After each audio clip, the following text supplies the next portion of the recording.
Rain stitched silver lines through the security lights at 2:13 a.m., needling the concrete behind Bellamore Tower until the loading dock looked lacquered and unreal.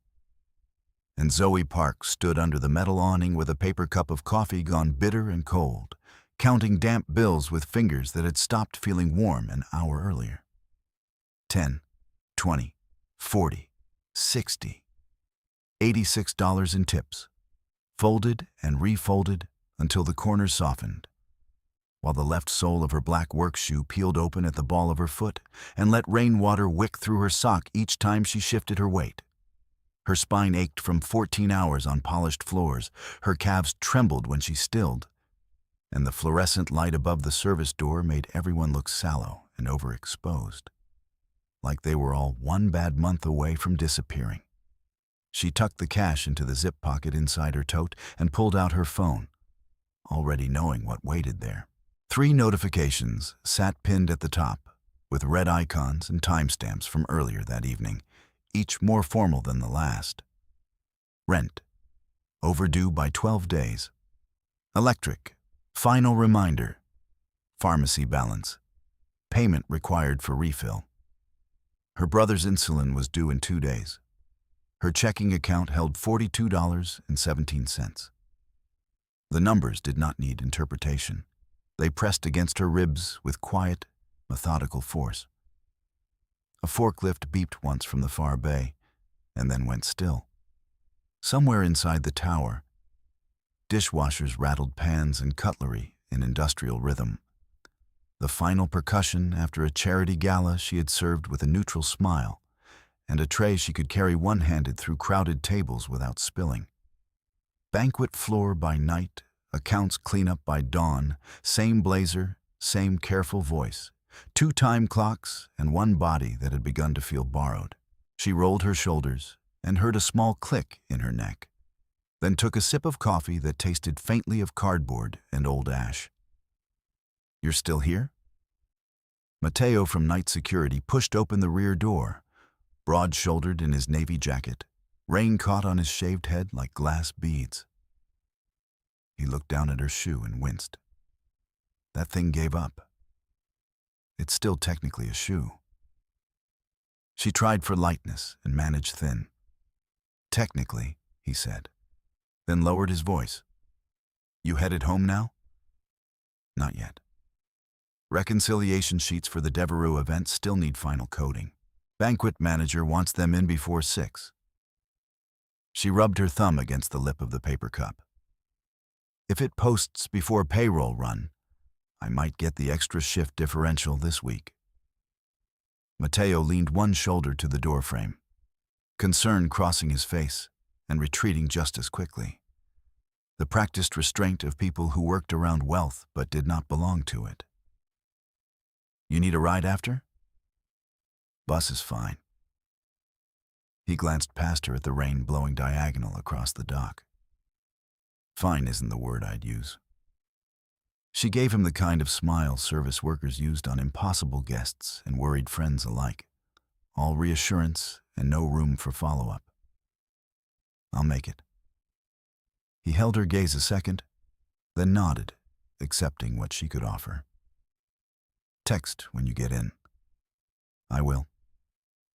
When he went back inside, the door sighed shut and then left her with rain, concrete, and the distant hum of climate control units high above. Zoe tipped her head against the cool metal post and closed her eyes for 3 breaths, counting in Korean the way her mother had taught her when panic started to climb. Hana, dol, set. On the exhale, she opened her eyes and checked the time again as if it might have softened while she wasn't looking. 2:17. Her tote felt heavier than it should have, loaded with invoices, a chipped makeup bag, a backup phone charger wrapped in tape, and the orange folder she kept hidden under everything else. Guardianship documents, medical authorizations, school forms. Her brother, Min Jun, had fallen asleep on the living room sofa when she left for her shift at noon. Textbook open on his chest, insulin pen lined up beside the lamp like a ritual object. He was 16, and trying very hard to be the kind of teenager who did not cost money. As if frugality could shrink a diagnosis. She had kissed the top of his head without waking him, and promised she'd be back before sunrise with breakfast from the 24-hour place on 9th. Because promises were one currency she still controlled. Her phone buzzed again. Not a bill this time. A message from Min Jun, sent at 1:03 a.m., likely during one of the nights he woke hungry and shaky. "You still at work? Don't forget to eat." The simplicity of it caught behind her sternum. She typed back with stiff fingers. "Almost done. You too. Check your sugar before sleep." 3 dots appeared, vanished, then returned. Did. 109. "Good night, Nuna." "Good night, baby brother," she typed, then erased baby and sent good night. She slipped the phone into her pocket and stared at rain pocking the concrete in restless circles, listening to the building breathe around her.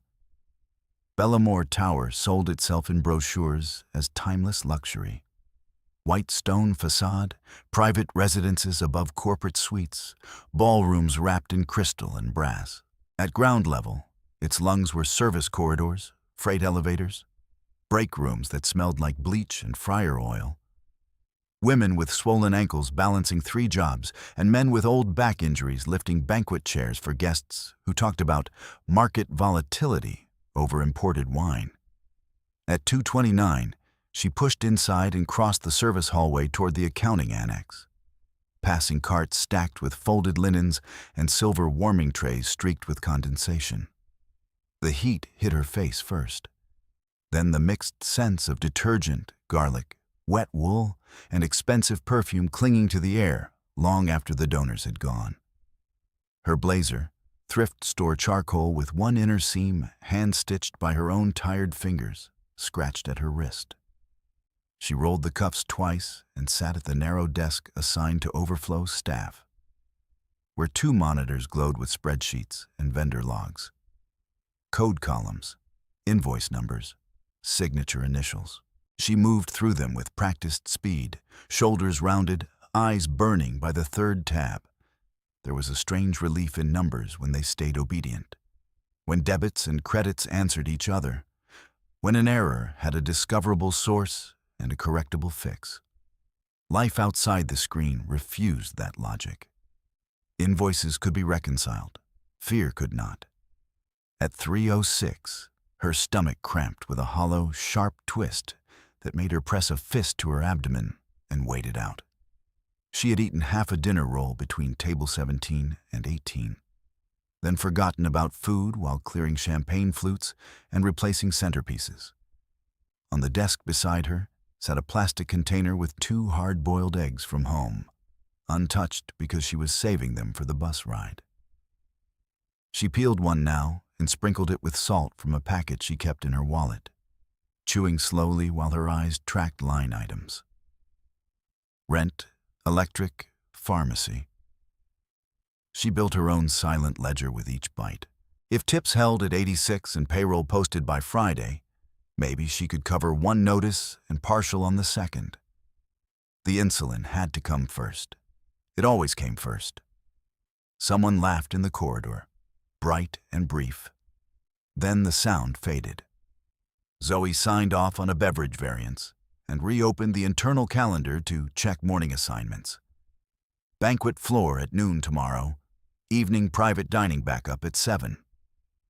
She stared at the grid and calculated sleep in fragments. 2 hours if the bus aligned, 3 if she skipped shower, 4 if Min Jun's glucose alarm stayed quiet. The monitor light reflected in the office window, turning the glass into a mirror. She saw herself in overlay. Dark hair twisted into a clip that had started to slip. Concealer worn thin under her eyes, collar slightly wilted from steam and rain. 28 and already moving like someone older. Not from years, but from repetition. Work, bills, home, medication logs, work again. She had once imagined graduate classes in accounting, certification exams, a desk with her name printed on a plaque. Now she measured ambition by whether she could keep the lights on and avoid collection calls during her brother's homework hour. At 3:41, the landline on the annex desk rang, an old analog chime that sounded too loud in the near-empty room. Zoe blinked at it, startled, wiped her hand on her skirt, and picked up on the second ring. Accounting overflow, Zoe speaking. A woman's voice, precise and unhurried. Ms. Park, this is Elise from Executive Residence Operations. Remain available. You may be required upstairs for language support. Zoe straightened without meaning to. Language support? Korean contract review, private signing. You are listed as certified in legal translation. Her certification had been a side qualification from another life, one she had filed away because banquet shifts paid faster than document work. I can assist if needed, she said carefully. You are needed now. Service elevator C level 52. Report to the residence anteroom in 10 minutes. Dress code, formal black.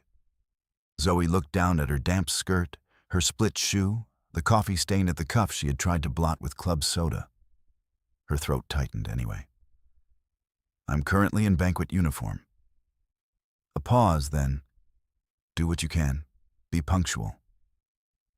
The line clicked dead. For a moment she sat with the receiver still in her hand, listening to the empty signal hum against her ear. Level 52 meant the Ferrante penthouse. Territory staff spoke about in lowered voices and careful syntax, where meetings happened without paper trails and orders traveled down through 3 layers of management before they reached people like her. She set the phone down slowly and checked the time. 3:43. 10 minutes. She opened her tote and pulled out the only blazer she owned that might pass in elite rooms, the charcoal thrift store one she had worn for interviews in court offices and funerals. Then smoothed the lapels with both palms as if pressure could erase wear. In the restroom, she ran water over a paper towel and scrubbed at the rain line on her hem, repinned her hair and straightened, watching herself in the spotted mirror with a steadiness that cost effort. Keys, phone, ID badge. When she stepped into service elevator C, the doors closed on the smell of detergent and steel, and the gold numbers began to rise. The elevator climbed in a hush so complete Zoe could hear the wet fabric of her skirt cooling against her knees. 47, 48, 49. The gold numerals reflected in brushed steel above her head. And with each floor, the building changed character around her, as if service corridors and freight carts had been another city under the same roof. By the time the display reached 52, her pulse had settled into that hard, deliberate rhythm she used for bank calls and pharmacy counters, the one that kept her voice level even when her hands shook. The doors opened to white stone veined in gray, a runner carpet thick enough to mute footsteps, and a vestibule lit by low crystal sconces that made everything look expensive and untouchable. A woman waited just beyond the threshold in a black suit so sharply tailored it seemed cut from shadow. Her hair was pinned without a strand out of place, and an earpiece glinted at her right ear. Elise Marrow, she said, not offering a hand. Executive Residence Operations. You are 2 minutes late. Zoe glanced at the wall clock inset into marble. 3:53. You asked for 10 minutes from the call. I came as quickly as I could. Elise's gaze dipped to Zoe's shoes, paused at the split sole, then lifted again with perfect neutrality that felt more cutting than contempt. Then we will proceed with urgency. You will address principals as Mr. Ferrante and Counsel Romano. You will not speak unless asked. You will translate verbatim. No commentary, no interpretation bias, no familiarity. Is that understood? It is. Elise stepped aside and motioned her through a pair of lacquered doors where 2 staff members in matching black uniforms stood with tablets. Both looked at Zoe once, quickly, then away in the way people did when hierarchy had already been explained to them. The room beyond opened into a long gallery where rain pressed against floor-to-ceiling glass and city lights smeared across wet darkness. A dining table of dark wood sat under a chandelier that fractured light into precise white shards. On one side stood 3 men in tailored black, all cufflinks and controlled stillness, papers arranged in strict stacks before them. Zoe became sharply aware of her thrift store blazer, the frayed thread at one cuff, the faint detergent scent that belonged to laundromats and rushed rinse cycles. She moved to the end chair Elise indicated and set her tote at her feet. A silver-haired attorney with rimless glasses looked up first. "Miss Park, I'm Paolo Romano." His tone carried the polished patience of someone used to being obeyed. "You are certified for Korean legal translation?" "Yes." "Court and contract certification?" "Good. We need precision tonight." Elise leaned in near Zoe's shoulder, her voice soft but public enough for everyone in the room to hear. "Sit upright, Miss Park. In this room, posture is part of professionalism." Heat climbed Zoe's neck. She straightened slowly, jaw tight, and fixed her eyes on the folder in front of her so she would not have to see whether the uniformed staff had noticed. She could feel they had. Humiliation always had a physical map. Throat narrowing, ears hot, fingers suddenly clumsy. Romano slid a document toward her, pages flagged with color tabs. Korean language clauses were added by an offshore counterparty. We require immediate verification before execution. Read each contested section aloud in English. We will compare against our translated draft. Zoe opened the packet and scanned the first page. Dense legal syntax, asset transfers, escrow timing, indemnity obligations. Familiar terrain. The shape of the language steadied her. She began with the first flagged clause, translating in a clear, measured cadence, careful with modal verbs and liability phrasing, marking where intent and legal effect diverged. Romano interrupted twice to challenge terms, and each time Zoe pointed to specific Korean constructions and offered alternatives with narrower legal risk. One of the men in black, young, watchful with a scar at his jaw, stopped typing and listened more closely. Elise remained near the doorway, arms folded, studying Zoe like she was evaluating fault lines. 15 minutes into the review, a side door opened without announcement. The room changed before Zoe fully turned. Conversation flattened, shoulders squared. Even Romano's pen stilled for a fraction of a second. Luca Ferrante entered in a dark suit without tie, white shirt open at the throat, rain-dark hair pushed back from his forehead as if he had come in fast from somewhere colder. He did not fill the room by volume, he did it by gravity. Dark eyes crossed the table once, taking inventory, then settled on the documents. "Status," he said. Romano stood. "Final language verification on the Korean addendum, Mr. Ferrante. Ms. Park is reviewing contested liability clauses." Luca's gaze shifted to Zoe. Not lingering, not soft. Simply exact. "You're from banquet operations." "Banquet and accounting overflow," she said, then corrected herself under Elise's earlier rule. "Mr. Ferrante." He gave a brief nod and took the seat opposite her. Up close, she saw a faint white line near his left temple, old and thin. "Proceed." Zoe returned to the text. Clause 3, Clause 4. She translated a phrase that converted discretionary support into binding long-term obligation and watched Romano's mouth flatten. The discrepancy was not minor. It changed leverage. Romano exhaled through his nose. There is also a personal provision the counterparty insists on, tied to witness status and family protections. He tapped another tab and looked at Luca, then at Zoe. Given the climate, they propose legal cover through marital designation for the protected party. It is procedurally efficient. The words landed like a slap disguised as policy. Protected woman. Protected name.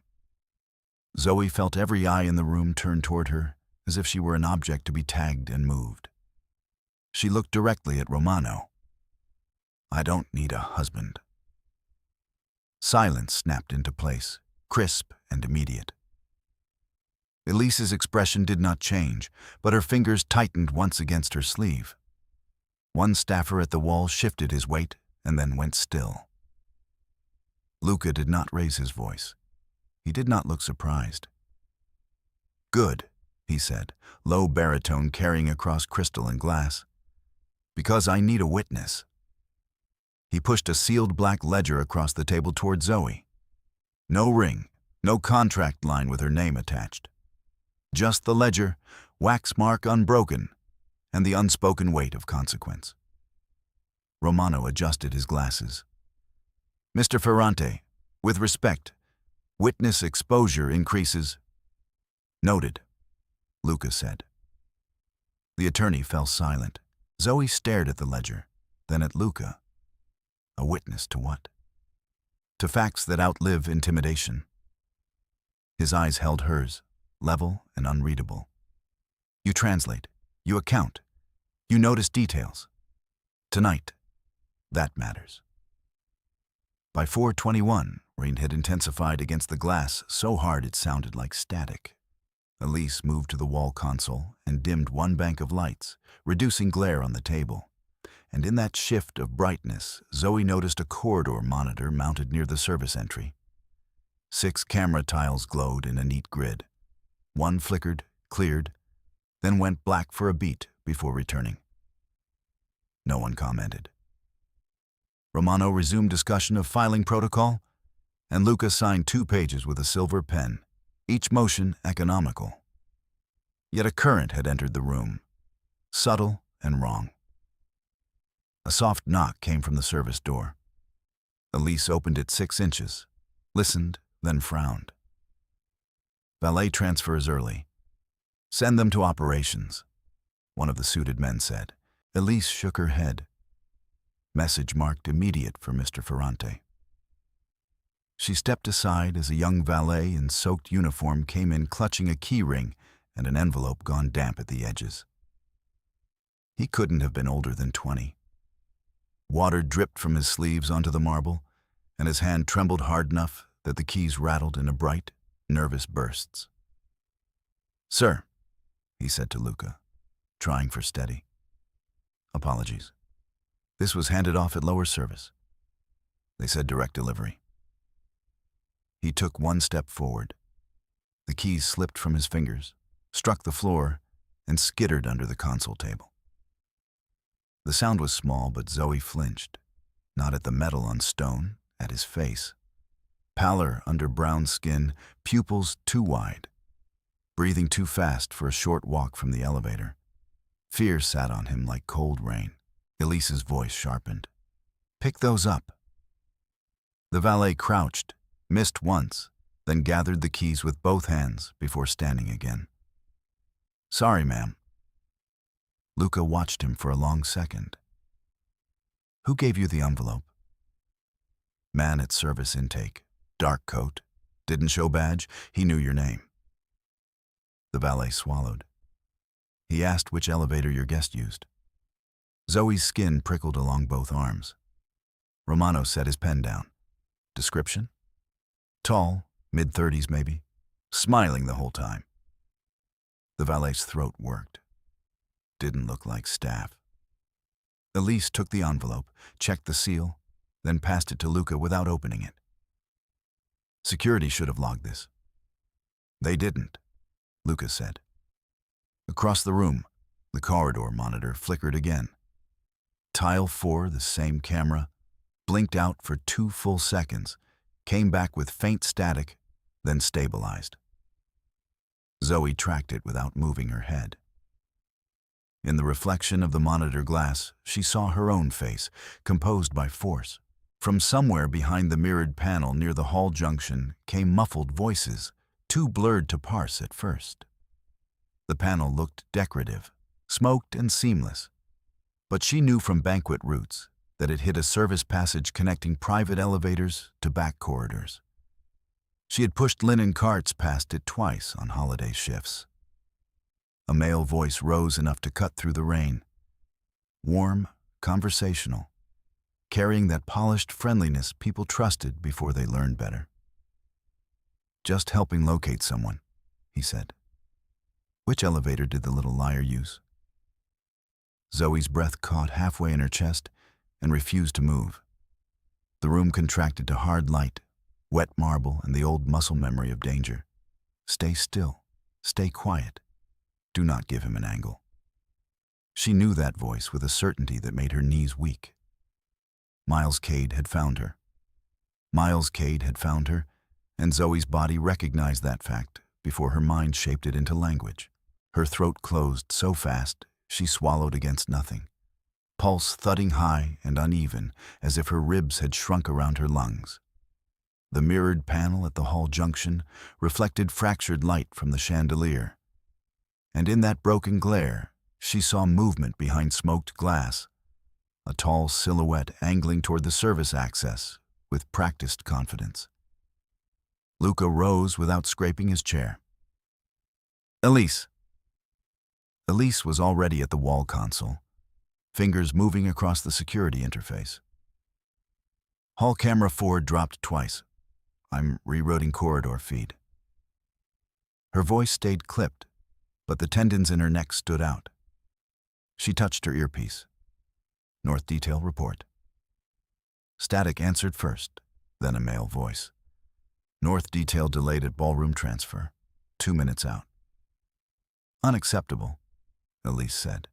Romano capped his pen and looked at Luca, alarm hidden under formal diction. "If this concerns the witness protocol, we should relocate immediately." Luca's eyes stayed on the mirrored panel. "We're past protocol." The service door opened 3 inches, then wider, and Miles stepped through as if he had been invited. He wore a charcoal coat still wet at the shoulders, expensive enough to pass in any donor reception, with a silk tie loosened just enough to imply urgency without disorder. His smile appeared first, bright and public, the one that had convinced neighbors he was generous and patient, the one Zoe had watched harden in private when doors locked. He looked around the room with mild curiosity, then landed on her with theatrical relief. "There you are." His tone was warm enough to make strangers trust him within seconds. "I've been looking all over this building." Zoe did not stand. Her fingers dug into the edge of the table beneath a folder. The last time she had seen him, he had stood in a courthouse hallway and whispered that courts loved men who sounded calm. He sounded calm now. Elise stepped into his path. "This level is restricted. You'll leave immediately." Miles gave her a polite nod that did not concede anything. "I'm sorry, ma'am. This is personal and urgent." He angled around her before she could block him again, closing the distance to the table with smooth confidence. "Zoe, your phone's been off. Min Jun's school called me twice. You can't disappear and expect me to fix your chaos." The mention of her brother hit like cold water down her back. Zoe forced her voice steady. "Do not use his name." Miles spread his hands in a gesture of injured patience and turned toward Luca, as if appealing to a reasonable host. "Mr. Ferrante, I assume? I hate to interrupt your evening, but this woman has taken documents that belong to my firm and moved funds from a joint account we were litigating. I came to resolve it quietly." Romano's gaze sharpened. "That is a serious allegation." "It is," Miles said, still smiling. "And I have records." He reached into his coat and produced a folded packet. As he did, Zoe saw the old behavioral tell she had learned too late. The right jaw muscle jumped once before he escalated. The room smelled of rain and polished wood and the faint citrus of expensive cleaning products. And under it, she caught the stale smoke that always clung to him after long nights pretending control was charm. Luca did not touch the packet. "You bypassed 3 access points to enter my residence." "I was directed here by staff," Miles replied smoothly, then looked at Zoe again. "She panics when confronted. I didn't want a scene." He was creating one by design. 2 uniformed staff remained near the wall, frozen between protocol and fear. The valet who had dropped the keys stood by the door, drenched and trembling, eyes moving from Miles to Zoe and back, as if recalculating danger in real time. Zoe felt her hand start to shake. She let it. The tremor gave cover as she lowered her phone from the table edge to her lap and thumbed it open behind the folder. Translation app first, because that icon belonged in this room. From there, she tapped a hidden shortcut Min-Jun had set for her months ago after one of Miles's late-night calls. Emergency upload. The screen flashed once. She kept her face blank. "Miles Cade," she said clearly, each syllable deliberate. "You do not have permission to approach me." His eyes flicked down, registering the formal address, then narrowed almost imperceptibly. "Listen to yourself. Legal language now?" He laughed softly for the room. "She does this when she's cornered. Performs." Zoe angled the phone, camera lens barely peeking above her fingers. "Leave audio activated." She tapped 3 contacts in sequence without looking.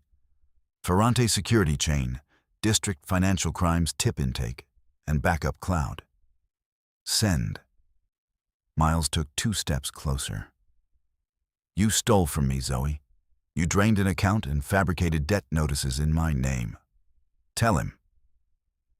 His smile stayed in place while his voice dropped for her alone. "Tell him before I petition guardianship first thing in the morning." Her skin prickled from scalp to wrists. There it was, the private threat wrapped inside public concern. She lifted her chin and spoke louder, for the recording and every witness in the room. "For accuracy, repeat that, Mr. Cade. You're threatening to challenge my brother's guardianship if I report your financial coercion." Romano's head came up sharply. Elise turned fully toward Miles now, one hand at her earpiece and one near the panic panel. Miles's smile thinned. "I'm saying you're unstable, and the court should know." By 4:28, rain struck the glass in hard diagonal lines, loud enough that the room seemed suspended inside water. Luca moved once, a half step that put his body between Miles and the center of the table. Not yet force, only warning. "You're done speaking," Luca said. Miles ignored him and lunged the final distance to Zoe. His fingers clamped around her wrist with precise pressure, thumb driving into the bruised soft skin near the pulse point where pain flared fast and bright. "Get up," he murmured through his smile. "We're leaving." The chair legs scraped as Zoe resisted. The shock of contact collapsed her careful breathing. Marble, crystal, wet wool. His grip. Her vision tunneled, edges blurring with old memory. She heard herself say, "Let go." But it came out thinner than she intended. Elise snapped, "Release her now." Miles tightened, yanking Zoe halfway out of her chair. "She's my wife," he said to the room, voice carrying. "This is a domestic dispute, not your business." "Ex-husband," Zoe gasped, trying to plant her heels. Her split sole slid on polished stone. He dragged her toward the service side, aiming for the same corridor behind the mirrored panel. The valet flinched backward and knocked into a console. One of the staff reached forward, then stopped when Miles shot him a look sharp enough to cut. Applause from a distant lower floor drifted up through the building's ventilation shafts, surreal and muffled, as if another world was celebrating while hers narrowed to a bruising hand and the smell of stale smoke. Luca crossed the room. He moved with controlled speed that erased the space between them in seconds, voice low and barely contained when he spoke. Lock exits. Medical now. Nobody touches her but my team. Orders crackled instantly through Elise's earpiece. All access points sealed. North and west teams move. Repeat, move. Miles pivoted, pulling Zoe harder as a shield. Stay back. This is legal. It stopped being legal when you laid hands on her, Lucas said. Zoe's knees wobbled. Her free hand still held the phone, slick in her palm. A soft vibration pulsed against her skin. Upload complete. Then another. Tip intake received. Reference number generated. She wanted relief. What came was a wave of dizziness so sharp she nearly folded. Miles jerked her again toward the corridor mouth. You don't know what she is. She lies for survival. I survive because I tell the truth after you threaten me, Zoe said, the words tearing out around shallow breaths. She looked at Elise and forced volume through the panic constricting her chest. He threatened insulin access and guardianship. It's in the audio file I sent. Elise answered without taking her eyes off Miles. Received. Time-stamped. That single confirmation shifted the room. Not safety yet, but structure. Evidence existed outside his reach now. Miles read it in their faces, and his composure cracked. The smile dropped. You vindictive little... He swallowed the rest, jaw flexing, then tried another tactic in the same breath, voice turning wounded for any camera that might catch him. Zoe, you're confused. Come home and we'll fix this quietly. There is no home with you, she said. His grip bit deeper.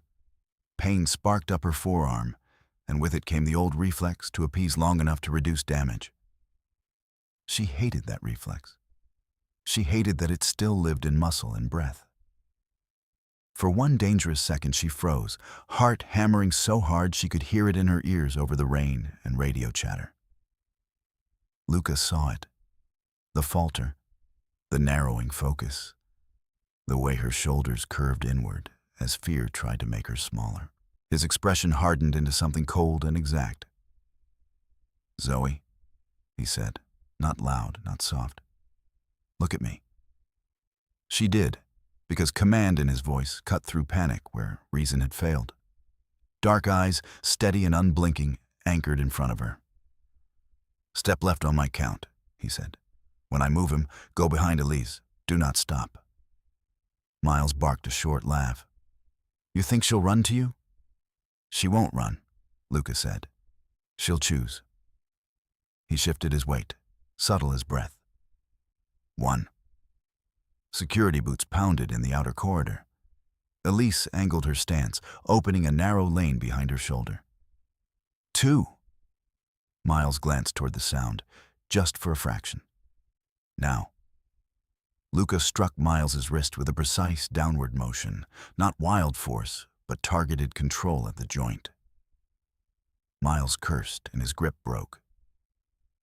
Zoe stumbled free, nearly falling as numbness shot through her hand. Elise caught her elbow and pulled her back 3 steps, placing herself between Zoe and the men with rigid protocol efficiency. Miles recovered fast and surged forward, arm outstretched for Zoe again. Luca intercepted him at the chest and drove him into the wall beside the mirrored panel, forearm across Miles's collarbone, pinning him with contained strength. The glass shuddered. The concealed latch popped and the panel slid 2 inches, revealing the service corridor beyond and 2 startled workers who immediately retreated. Hands visible, Lucas said, voice flat. Do you understand me? Miles strained against the hold. You can't detain me. I can prevent assault in my residence. North detail arrived at a run. 2 security officers in black suits and nitrile gloves already on, one carrying restraint ties, the other a body camera unit clipped high on his lapel. Elise snapped orders without looking away from Zoe. Witness protection protocol. Record all statements. Photograph wrist bruising now. Preserve corridor feeds and access logs. Romano stood rigid at the table, face drained of color, but voice operational. I'm calling counsel and notifying on-site law enforcement liaison. Do it, Lucas said. Miles's breathing turned ragged as he realized the scene had inverted. Audience no longer his weapon. She forged records, he said louder, desperate now. She stole from me.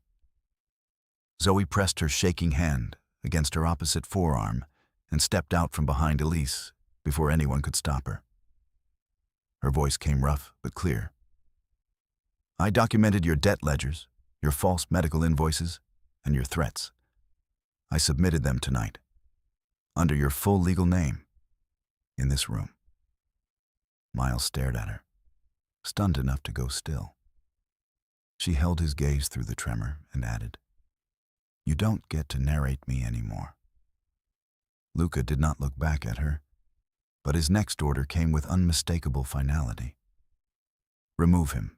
If he resists, escalate to legal detention and transfer to responding officers. Security took Miles by both arms. He twisted once, trying to wrench free, and Luca stepped closer, voice low enough that only those nearest heard it, edged with restrained fury. You don't come near her again. Miles looked over the shoulders pinning him, eyes bright with a mix of rage and disbelief. This isn't over. It is in this building, Lucas said. They moved Miles into the service corridor, shoes striking marble, protests fading into radio static and rain. The mirrored panels slid shut behind them with a soft, mechanical click that sounded almost gentle after the violence of the last minutes. Silence dropped heavy across the penthouse gallery. Zoe's legs gave a warning tremor, and she braced one hand on the table to stay upright. The bruise already darkened under her skin in the shape of his fingers. Her phone buzzed again in her palm. Financial crimes intake. Agent assigned, immediate callback requested. Evidence chain had begun moving. Elise touched Zoe's shoulder, brisk but careful. Medical is 1 minute out. Stay with me. Luca turned then, controlled rage still visible in the set of his jaw, and looked directly at Zoe as if confirming she was still present, still breathing, still beyond Miles's reach. When he spoke, the command remained, but there was something steadier beneath it. Stay behind me, he said, and this time she did. Stay behind me, he said, and this time she did. One hand braced against the edge of the table while the room repopulated with motion and command. 2 medical responders in black uniforms came through the service door with a compact trauma case, and Elise intercepted them before they reached Zoe, issuing instructions in clipped sequence without looking away from the corridor where Miles had disappeared. Primary witness first. Witness, photograph injuries before ice. Chain of custody labels on everything. No one deletes or rewinds corridor feeds. Her tone was calm enough to steady the air, but the speed beneath it was unmistakable. Luca stood half a step in front of Zoe, not touching her, forming a barrier with posture alone. Status on exits. A voice answered through Elise's earpiece. All penthouse access points sealed. Lobby notified. Local liaison en route. Keep him separated from staff, Lucas said. No hallway contact, no unsupervised transfer. Romano was already on speakerphone with outside counsel, his legal diction flattening panic into procedure. Yes, attempted coercion and physical restraint in a private residence. We have video, audio, and multiple witnesses. I want federal financial crimes looped in now, not at daylight.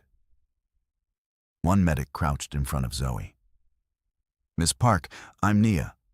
I need to look at your wrist. Zoe nodded, then had to nod again because the first motion felt disconnected from her body. Her hand still shook in small, fast tremors that made her fingertips buzz. Nia slid a sterile ruler beside the bruise marks and took 3 photos on a secure device, narrating each image number aloud for record integrity. Circumferential thumb pressure. Dorsal bruising. Swelling present. She glanced up. Can you move your fingers? Zoe flexed once, hissed, and said, yes. Pain scale. 7. Luca's jaw tightened. Get imaging at the residence. Nia acknowledged with a quick, yes, sir. Then wrapped Zoe's wrist in a temporary support band and checked her pupils, pulse, and breathing. You're hyperventilating. Slow inhale through your nose, exhale longer than inhale. Zoe tried. The first breath snagged. The second went deeper. On the third, she could finally hear individual sounds again. Rain hammering the glass, radio chatter from security, the scratch of Romano's pen as he logged times. Her phone vibrated in her palm, then rang. Unknown government number. She showed the screen to Elise. Elise checked it, nodded once. Financial crimes intake callback. Put it on speaker. We record. Zoe swallowed and accepted. This is Zoe Park. A woman answered, brisk and awake in the way of people who worked emergencies for a living.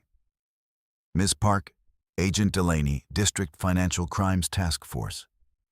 We received your file transfer and threat audio at 4:29. Are you presently safe to speak? Zoe looked at Luca's shoulder in front of her, broad enough to block the corridor entirely. I am now. State your full name and current location for the record. She did. Delaney asked for sequence, names, exact language used in the threat. Zoe gave each piece carefully, using Miles's full legal name every time, repeating the insulin and guardianship statements exactly as she had heard them. When her voice thinned on one sentence, Nia touched 2 fingers to Zoe's forearm in silent grounding while she kept talking. Do you possess additional financial documents not yet uploaded? Delaney asked. Yes. Photos of debt ledgers and invoices in my cloud backup. Do not alter metadata. Do not forward copies outside counsel and law enforcement. A field agent will take formal custody. Romano leaned in just enough to be heard. Counsel Paolo Romano for Mr. Ferrante. We will preserve digital chain and provide mirror copies under warrant protocol. Delaney paused, then said, Understood. Ms. Park, one more question. Are there minors or medically vulnerable dependents at risk tied to this coercion? The words hit Zoe like a second pulse. My brother, 16, type 1 diabetes. He is at home. Luca turned his head slightly. Address, he said. She gave it immediately. Luca spoke to Elise without raising his voice. Team Delta to Park residence, female officer included. Bring a medical cooler and 2 days of insulin supplies from our clinic inventory. Legal emergency custody filing starts now. Elise was already relaying it. Delta rolling in 90 seconds. Zoe stared at Luca, breath catching for a different reason now. He did not offer reassurance in soft language. He turned fear into logistics faster than panic could expand. Agent Delaney came back on. Ms. Park, we can coordinate with protective services if needed. Coordinate with my counsel and Ferrante Legal, Luca said, stepping closer to the phone but keeping his eyes on Zoe. No independent pickup without identity verification and body cam. Delaney's tone cooled into professional agreement. Copy that. Miss Park will dispatch to your secure location for sworn statement. Don't return home tonight. When the call ended, Elise took Zoe's phone, sealed it in an evidence pouch, and handed her a clean temporary device. Your original remains active for forensic pull. This one is encrypted and route limited. Zoe nodded, then asked the only thing she could ask. "Can I call Min-jun?" "You can," Luca said. "From the car, once Delta is at your door." By the time they moved, the penthouse had become an operations grid. Security officers cataloged water drops near the service entry, bagged the damp envelope the valet had delivered, and photographed the key ring where it had fallen. Elise dictated every timestamp, while a second staffer mirrored logs to an offline drive. The valet, wrapped in a dry blanket now, gave his statement twice and signed both copies with shaking hands. At 4:47 a.m., they took Zoe through a private service route instead of the main elevator. Luca walked on her left, Elise on her right, 2 officers ahead and 2 behind. The corridors smelled of industrial detergent and wet wool, a jarring return to the worker arteries of the tower after marble and crystal. Her legs threatened to fold twice, and both times she kept moving because stopping felt like surrendering momentum back to Miles. In the underground garage, rainwater ran in reflective ribbons down the concrete ramps. 3 black vehicles idled with headlights dimmed. Luca opened the rear door of the middle SUV himself. Inside. She climbed in. Nia followed with the trauma case. Elise took the front passenger seat and kept one hand at her earpiece as the convoy rolled. Only once they cleared the second gate did Luca hand Zoe the temporary phone. "Call him." Min-jun answered on the second ring, voice thick with sleep and instant fear. "Nuna?" "I'm okay," she said too quickly. "You never call this early. What happened?" She looked out at rain sweeping across the windshield, then forced steadiness into every word. "A legal issue escalated at work. Security is coming to pick you up and bring you somewhere safe for a day or 2. I'm not leaving without my kit. Take both insulin pens, glucometer, charger, and the orange folder from my desk." A pause, rustling on his end. Then, "Is it him?" Her throat tightened. "Yes." Min-jun went quiet long enough that she thought the call dropped. Then he said, very clear, "I'll be ready when they knock." Luca held out his hand for the phone and spoke in a tone that carried command without threat. "Min-jun, this is Luca Ferrante. My team is 2 minutes out. They have your name and a phrase you choose. Give me the phrase now." Min-jun hesitated. "Blue bicycle." Luca repeated it once. "They will say that phrase before you open the door. You do not open for anyone else. Do you understand me?" "Yes, sir."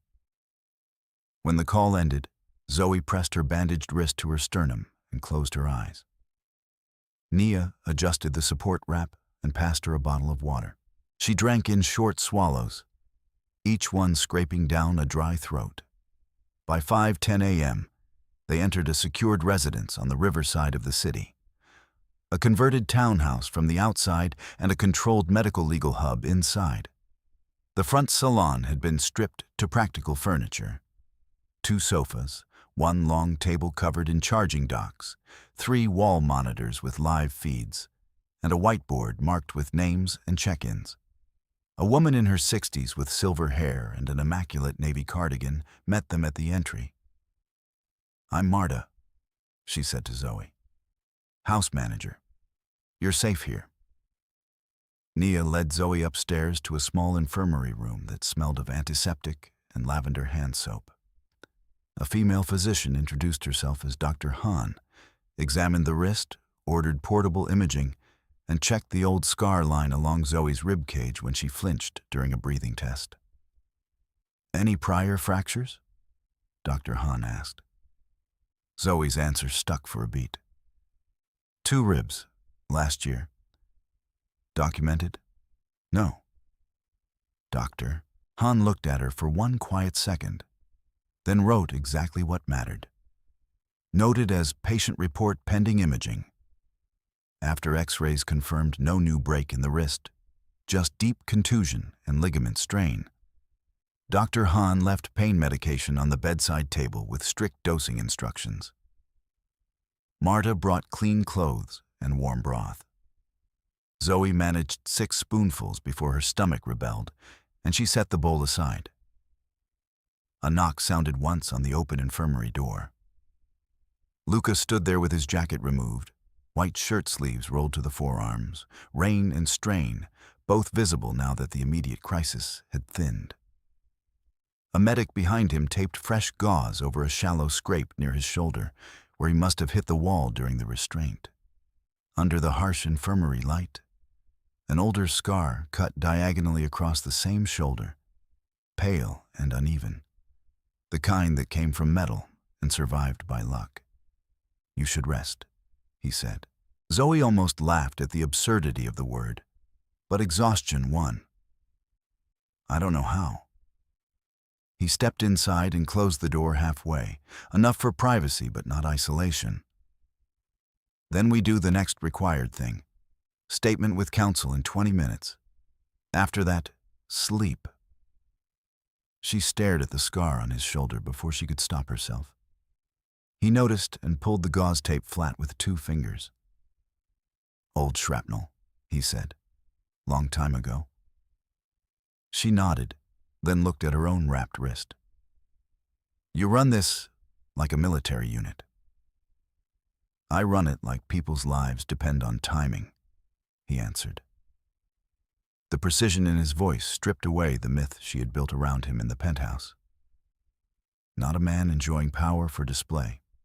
A man who expected systems to hold when panic hit. Luca set a folder on the bedside tray. "Delta reached your brother. Phrase confirmed. He's in transit with a female officer and a medic. Blood sugar was 112 at pickup. Supplies secured." The number hit her harder than any comfort phrase could have. Concrete, verifiable, alive. She breathed out shakily and covered her mouth with her good hand. "He shouldn't have to memorize emergency phrases," she whispered. "He does tonight," Luca said, and there was no softness in the fact, only respect for it. "Because you acted before anyone could silence you." She looked up. "I acted because I ran out of options." "Most people freeze there," he said. "You documented." The room held a long quiet. Rain tapped the window, gentler now. Downstairs, a printer started, stopped, started again. When Zoe spoke, the words came without planning. "He forged medical debt under shell vendors and told me if I challenged him, insulin prices would become administrative complications. He said courts trusted men who sounded calm. He kept every threat just polite enough to deny." Her breath hitched once. "The ribs happened when I told him I'd file anyway. He waited until winter so I could hide bruises under layers." Luca listened without interruption, expression hardening only at the edges, controlled rage compressed into stillness. "Why didn't you report then?" "Because he had copies of guardianship paperwork, and one judge already called me emotional in open court." She swallowed. "I believed him when he said no one would testify if he framed me first." He leaned one hand on the tray table, voice lower. "My mother died because no one testified. Wrong night, wrong men, 10 witnesses who saw enough and said nothing. Case collapsed in 6 weeks." His gaze stayed on hers, unflinching. "That is why I said I needed a witness. Not for theater, for court, for something that survives fear." The admission reframed him with blunt force. Not a demand for loyalty, a demand for record, for facts that could not be charmed away. Zoe let that settle, then said, "I won't be managed into silence again. Not by him, not by you. If I stay under your protection, there are terms. Name them. No forced marriage language in any filing. No decisions about my brother without my signature unless he's actively crashing. No hidden operations using my statement as bait." "Agreed," Luca said immediately. Reciprocal terms. You do not leave secured locations without clearance, and you tell me before contact with anyone tied to Cade's firms. She considered, then nodded once. Agreed. A soft knock interrupted them. Elise stepped in with a tablet. Update. Suspect transferred to on-site officers, then federal hold per task force request. Initial charges logged, coercion, assault, witness intimidation pending fraud review. Also, Min Jun arrived. Zoe was already moving before the pain in her wrist reminded her to slow. Luca steadied the tray table out of her path rather than touching her directly. Elise, he said. Bring him here. Elise inclined her head and disappeared. Zoe sat back on the edge of the bed, heart hammering in a new rhythm now, half fear, half relief, too sharp to trust. Luca remained by the door, not crowding her. A dark, silent line between her and anything that might still try to come through. When footsteps rushed down the hall and a boy's voice cracked on, Nuna. She finally believed the night had turned in her favor. When footsteps rushed down the hall and a boy's voice cracked on, Nuna. Zoe finally believed the night had turned in her favor. And then Min Jun was in the doorway in an oversized hoodie, hair flattened on one side from hurried sleep. Medical kit clutched to his chest like a shield. She stood too fast, pain flashing from her wrist to her elbow, and he reached her first anyway. Careful in the way children of crisis learn to be careful long before they should. He wrapped one arm around her middle, avoiding the bandage without being told, and buried his face against her shoulder. I'm okay, he said into her sleeve, voice already shaking with held-back panic. I'm okay. You don't have to take care of me first, she whispered, pressing her cheek to the top of his head. I'm your sister. I'm supposed to say that. He gave a small, breathless laugh that broke at the edges, then pulled back to look at her wrist. Did he do that? Yes. She refused to soften it. He won't do it again. Min Jun glanced past her, taking in Luca by the door, Elise in the hall, the medic still standing with a clipboard. The way his posture changed was subtle but unmistakable. Teenager became evaluator, scanning adults for competence, intent, risk. He lifted his chin at Luca. You're Mr. Ferrante. I am, Luca said. You did exactly what you were told. Good. Min Jun's gaze stayed steady. Your team used the phrase. They brought my insulin cooler. They didn't touch my room. They had orders. Thank you. Luca inclined his head once, accepting gratitude as operational closure, not sentiment. Dr. Han needs your glucose reading logged and your supplies checked. 2 minutes. Min Jun looked at Zoe for permission. She nodded. Go. Then come back.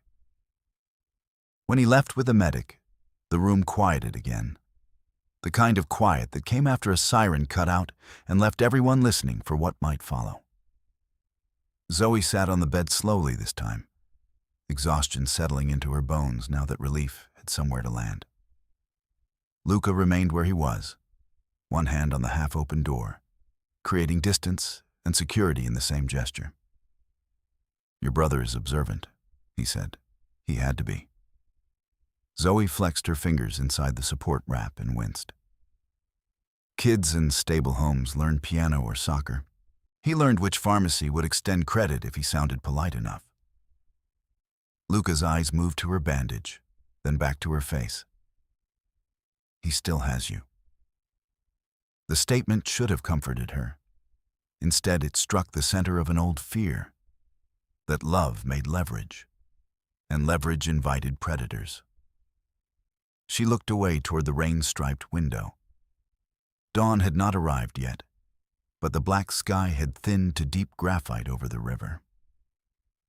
I have him because I don't trust anyone else to keep him safe, she said.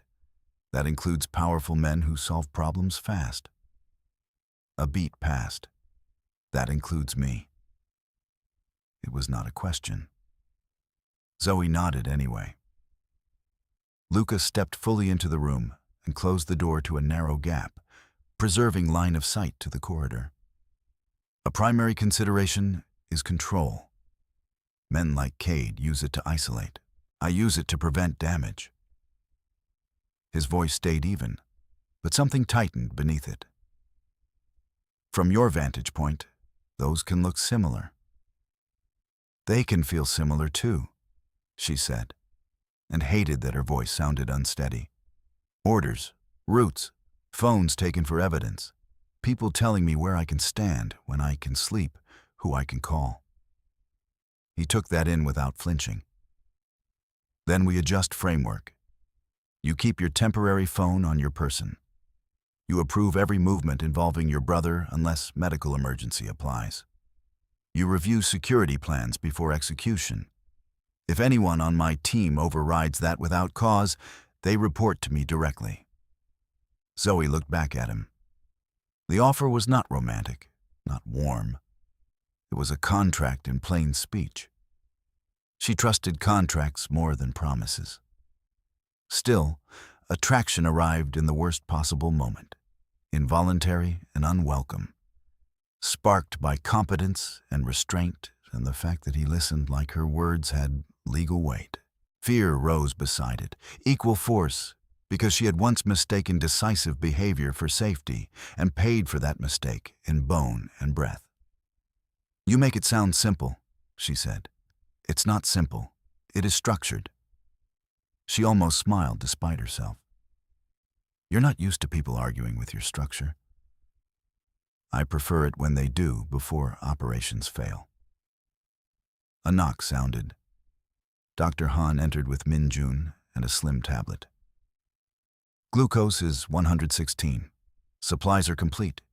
He's dehydrated and running on adrenaline, same as everyone else. She handed Zoe 2 tablets in a cup. Pain medication now. Food within 30 minutes. No heroics. Min Jun perched on the edge of the guest chair, eyes still fixed on Zoe's wrist. Do we have to stay here long? Luca answered before Zoe could, but he looked at her when he did. Until the task force completes first interviews and a judge signs temporary restrictions. Earliest movement is after full daylight. Min Jun nodded like someone much older. Can I set up my meter in the next room? Marta appeared at the door with a tray before anyone called for her. Broth, toast, sliced fruit, 2 thermoses. You can set up anywhere you like, she told him gently. I'll show you a room with an outlet by the bed. When they were alone again, Zoe swallowed the medication and forced down half the broth, while Luca reviewed a security map on Elise's tablet just outside the door. Through the narrow opening, she saw him in profile, under corridor light. Shirt sleeves rolled, scrape taped at the shoulder, expression hard and unreadable as he issued updates in low-clipped phrases. He never raised his voice. People moved anyway. By 5:38 a.m., a thin line of gray had formed over the river, and the rain had softened to a steady hiss against glass. Zoe stood to find the restroom, misjudged her balance when dizziness hit, and caught herself on the bed frame with her good hand. Luca was beside her before she could wave him off, not touching until she nodded once. Then his palm steadied her elbow, warm and firm, and every nerve in her body registered the contact with humiliating clarity. Medication and shock, he said. Sit. I'm not fragile. I know. His hand left her arm immediately, as if he understood the exact threshold she could tolerate. You're also injured. She sat, breathing through the flare of pain and the sharper pulse underneath it. When she looked up, he was watching her with that same controlled focus he had used in the penthouse, but softer at the edges now. Less command than concern. The shift was small, non-trivial, and it unsettled her more than the orders had. Why me? She asked quietly. You have lawyers, auditors, people with clean records and less baggage. Why put this much around a banquet worker with overdue rent? Because you saw him and still chose evidence over silence, Lucas said. Because your statement was precise under pressure. Because juries understand truth better when it comes from someone who had every reason to disappear and stayed anyway. Zoe held his gaze for 3 seconds, then looked down at the steam rising from the untouched tea on her tray. If this turns into ownership language, I walk. His reply came without pause. Protection is not ownership. If anyone confuses the two, starting with me, you walk. Elise's knock came sharp this time, urgency contained but visible. We have a legal interference attempt, she said from the doorway. Task force and federal liaison on secure line. They need Ms. Park in operations now. Luca's posture changed in an instant. Details. Cade's counsel filed emergency claims asserting spousal access and alleging mental instability to challenge witness reliability. He is requesting immediate phone contact and location disclosure. Elise met Zoe's eyes. They need your live rebuttal for the judge reviewing temporary restrictions. A cold current moved through Zoe's chest, familiar and vicious. Not a surprise, but still a blow. Miles was doing exactly what he always did, weaponizing procedure, smiling while he erased her. I'll do it, she said, already standing. Luca looked at her bandaged wrist. You can record a sworn declaration from here. No. Zoe shook her head once. He built his whole strategy on me, looking afraid and disorganized. I want him to hear me say no where everyone can document it. For the first time since he entered the infirmary, something like approval flashed across Luca's face, quickly hidden. Then we do it your way. Operations had shifted from controlled shelter to live legal theater by the time they entered the salon. 3 monitors displayed split feeds. One from District Financial Crimes, one from a federal marshal office, one from a courthouse clerk interface awaiting judicial review. Agent Delaney sat at the far end of the long table with a headset and 2 evidence drives. Romano stood beside her with a binder open to flagged statutes, tie loosened but voice precise. Ms. Park, Delaney said, we need your direct statement on coercion, prior injury, dependency threats, and explicit refusal of contact. Keep language factual. No speculation. Zoe took the chair centered on camera. Luca remained behind and to her right, close enough that she could feel the steadiness of his presence without seeing his face. Minjun stayed with Marta in the adjacent room, door open, within earshot, but out of frame. The clerk confirmed identities. The judge's audio connected, voice formal and clipped. Proceed. On the second monitor, a holding room feed came online. Miles appeared seated at a metal table beside his attorney, suit jacket removed, expression composed as if he were attending arbitration instead of custody intake. He saw Zoe and smiled, patient, almost tender. It made her skin crawl. Zoe, he said into the mic, you look exhausted. You're being manipulated. Delaney cut in. Mr. Cade, you will remain silent unless addressed. Miles leaned back, smile fixed. Romano nodded to Zoe. When ready? She placed both hands flat on the table, one wrapped, one shaking slightly, and began. She stated her name, age, and relationship history. She described the penthouse incident minute by minute, including the grip, the words, the attempt to remove her through service corridors. She repeated the insulin threat verbatim. She reported prior rib injuries as patient disclosure with pending corroboration. Her voice broke once on the phrase, little liar, then steadied again. I refuse all direct and indirect contact from Miles Cade, she said, looking into the camera. No calls? No intermediaries? No legal pretext for location access. He does not get proximity to me or my brother. Miles laughed softly, performing disbelief. Your brother needs stability. You can barely pay rent. Zoe turned her head to his monitor, and this time she let the anger show, clean and controlled. You forged debt under shell vendors and called it stability. You threatened medication access to force compliance. You don't get to use his health as leverage again. His attorney touched his sleeve, warning. Miles ignored him. You're making career-ending accusations in front of people who don't care about you. Before Delaney could object, Luca stepped one pace forward, voice low enough to carry without strain. She is under my protection, under federal witness protocol, and under court review. Any approach to her from this point is documented intimidation. Miles's eyes cut to him, smile gone. There it is. Ownership dressed up as rescue. Luca didn't blink. No. Boundary enforced by law. The judge's audio returned. Mr. Cade, one more interruption and your feed is muted. Zoe drew a breath that felt like broken glass and then like air. For the record, she said, I am not requesting concealment. I am requesting enforceable distance. He loses access to my life today. Delaney slid a document toward her. Emergency petition. Sign if accurate. Zoe read each line, amended one clause to include Minjun by name, and signed with careful pressure from her left hand. Delaney countersigned.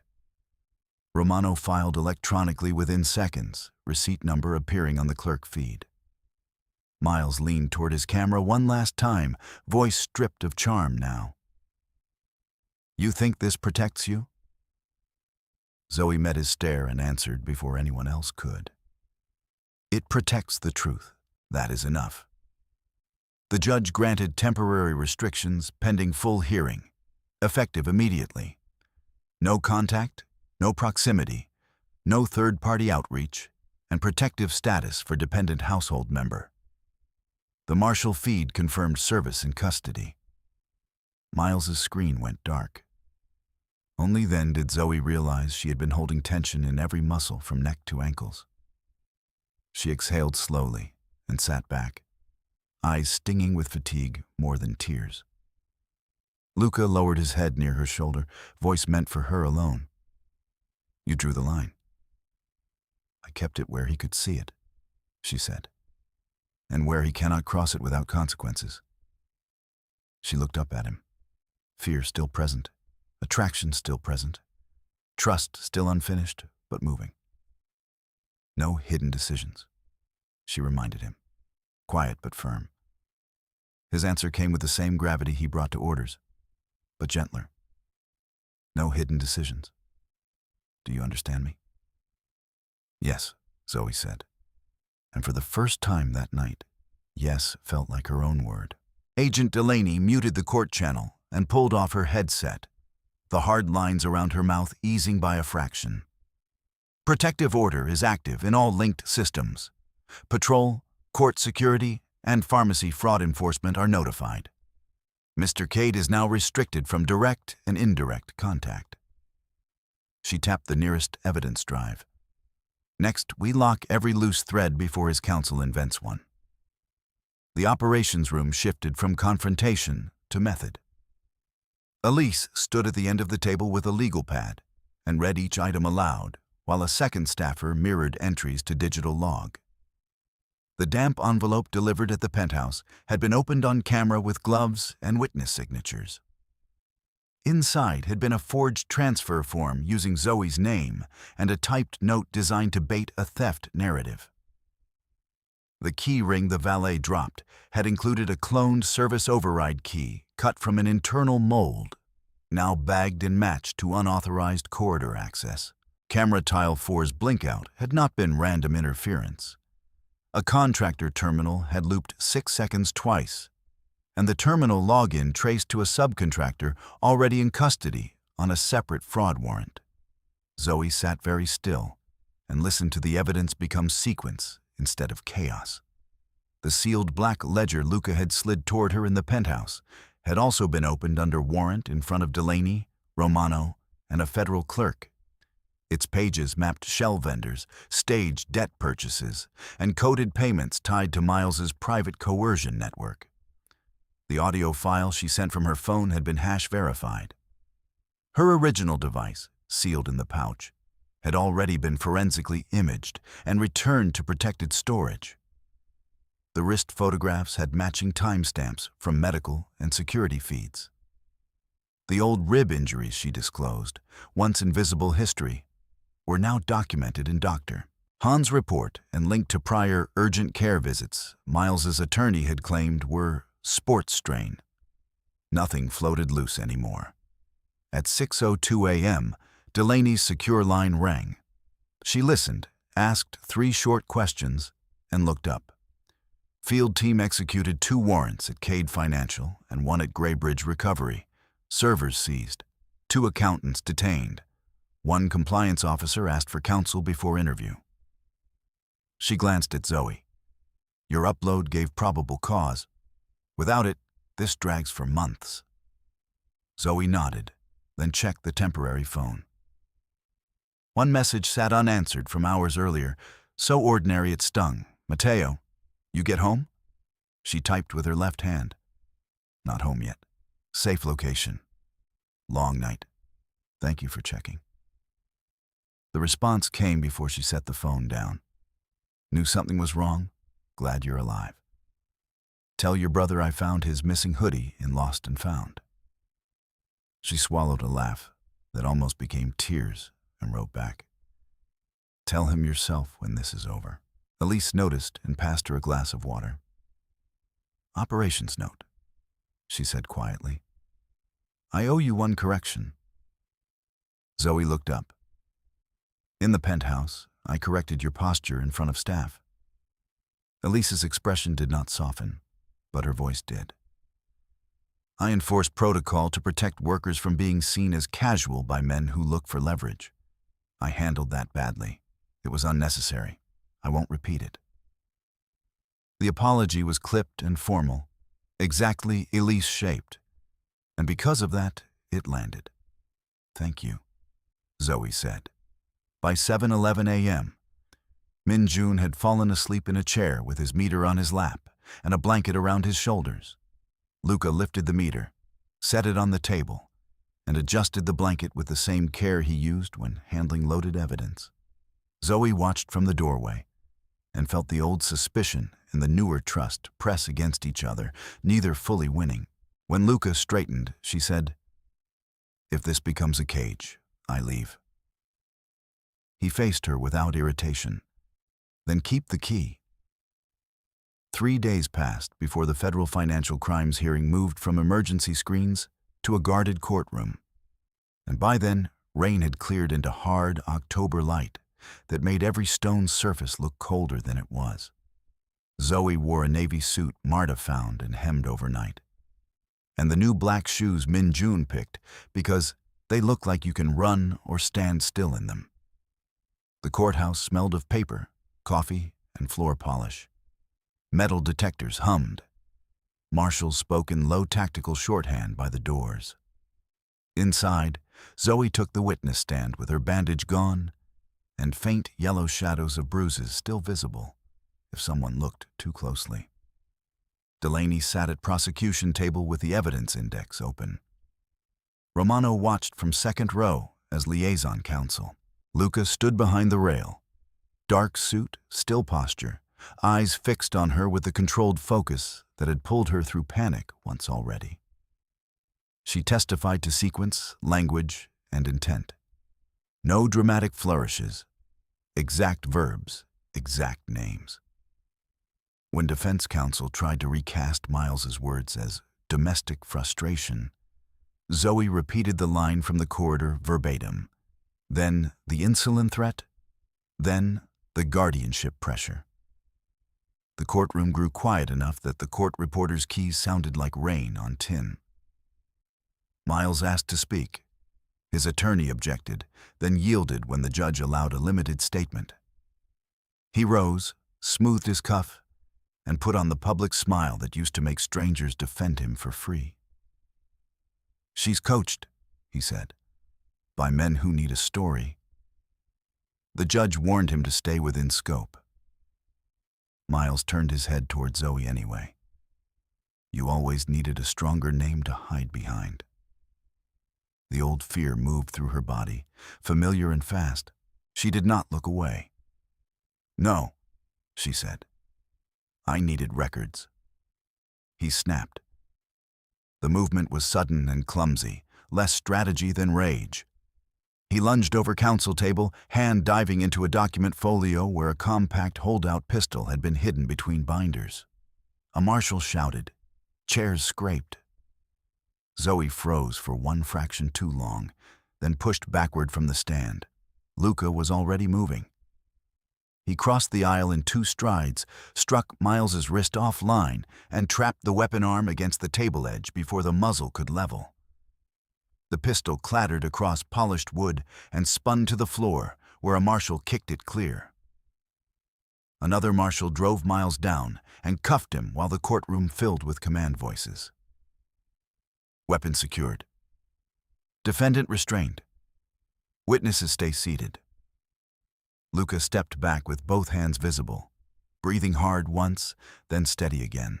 He looked to Zoe first, not the judge, not the marshals. "Are you hurt?"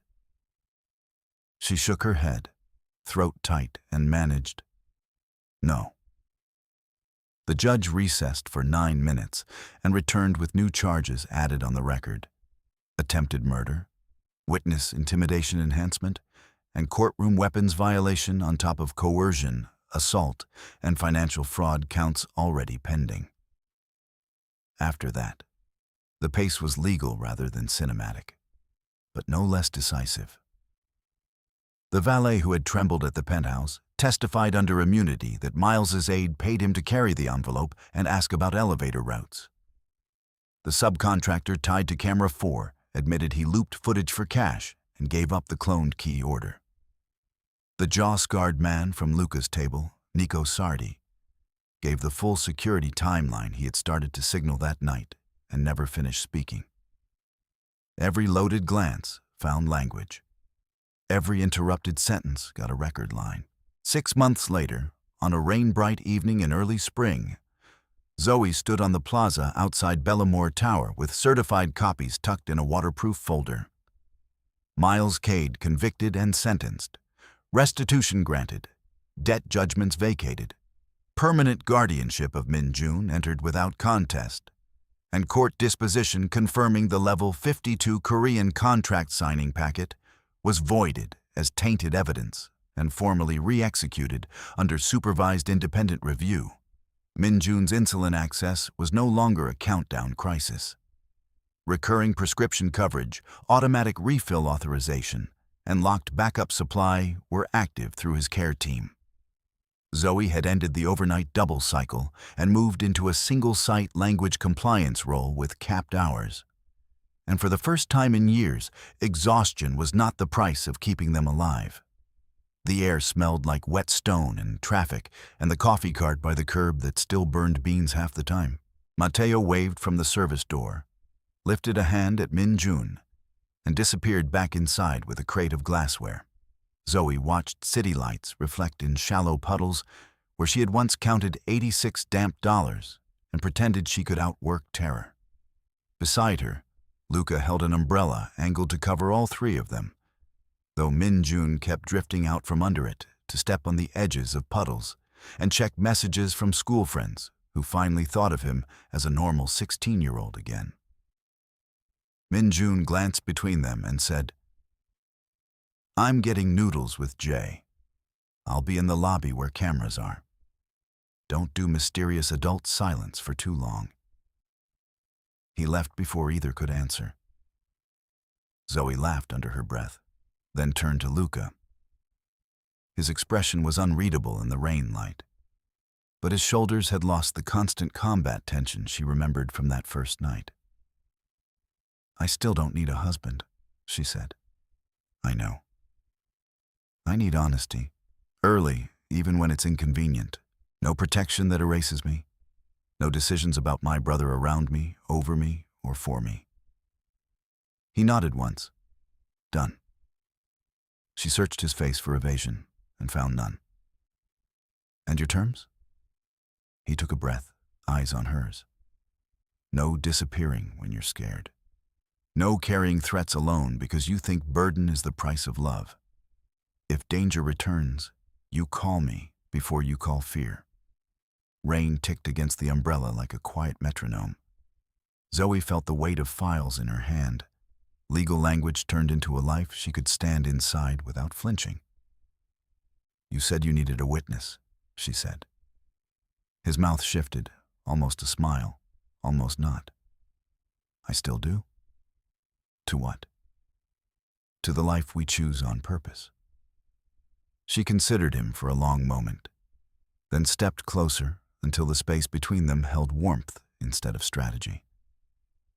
Then witness this, she said softly. I'm staying because I decided to, not because I'm cornered. Luca lowered the umbrella enough that rain misted his shoulders and left her dry. Understood. When Min-jun reappeared at the doors, waving 2 takeout bags like a victory flag, Zoe reached for one with her left hand, felt the strength in her fingers, and did not hide the scar-faint shadows on her wrist. She walked forward between her brother and the man who had refused to let fear write the final version of her life. And the 3 of them went inside together.